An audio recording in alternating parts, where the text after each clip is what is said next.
গণতন্ত্র ধ্বংস এবং দেশের বিভিন্ন স্থানে রাষ্ট্রীয় বাহিনীর মাধ্যমে সংগঠিত গণহত্যার অভিযোগে স্বৈরাচার শেখ হাসিনা ও তার সহযোগীদের অবিলম্বে গ্রেফতার ও বিচারের দাবিতে রাজধানীর মিরপুরে বিক্ষোভ মিছিল করেছে ঢাকা মহানগর পশ্চিম ছাত্রদল। শুক্রবার বিকেলে মিরপুরের বাংলা কলেজ হয়ে প্রশিক্ষা মোড়ের বিভিন্ন সড়ক প্রদক্ষিণ করে এই বিক্ষোভ মিছিল অনুষ্ঠিত হয়।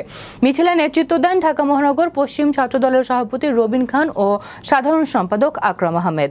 এতে অংশ নেন থানা ও ওয়ার্ড পর্যায়ে বিপুল সংখ্যক ছাত্রদলের নেতাকর্মী। বিক্ষোভে ঢাকা মহানগর পশ্চিম ছাত্রদলের সভাপতি বলেন, শেখ হাসিনা সরকার একটি অবৈধ ফ্যাসিস্ট ও জনগণ বিরোধী সরকার। তারা শুধু গণতন্ত্রই নয়, মানুষের জীবনের অধিকারও ধ্বংস করে দিয়েছে। গুম, খুন, মিথ্যা মামলা ও পুলিশের নির্যাতনের মাধ্যমে দেশকে একটি ব্যর্থ রাষ্ট্রে পরিণত করেছে।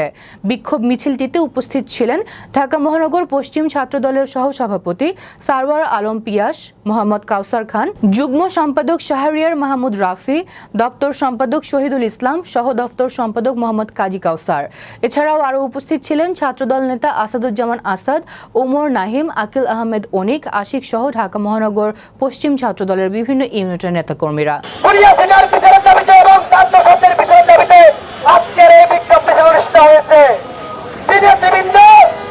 আপনারা জানেন, বিগত খুনি হাসিনার দেশ থেকে পালানোর পরে 5ই আগস্টের গণঅভ্যুত্থানের পরে আওয়ামী লীগের দোসররা এবং যারা খুনি হাসিনার সময় ছাত্র জনতার উপর এবং বিএনপি নেতাকর্মীদের উপর গুলি করেছে, গুম করেছে, হত্যা করেছে, তারা এখনো আজকের এই বিক্ষোভ সমাবেশে উপস্থিত আছেন ঢাকা মহানগর পশ্চিম ছাত্র দলের বিগত আন্দোলন সংগ্রামের অকুতোভয় বীর সৈনিক, যিনি পুলিশের গুলিকে শরীরে বহন করে দিনের পর দিন জেল খেটেছেন।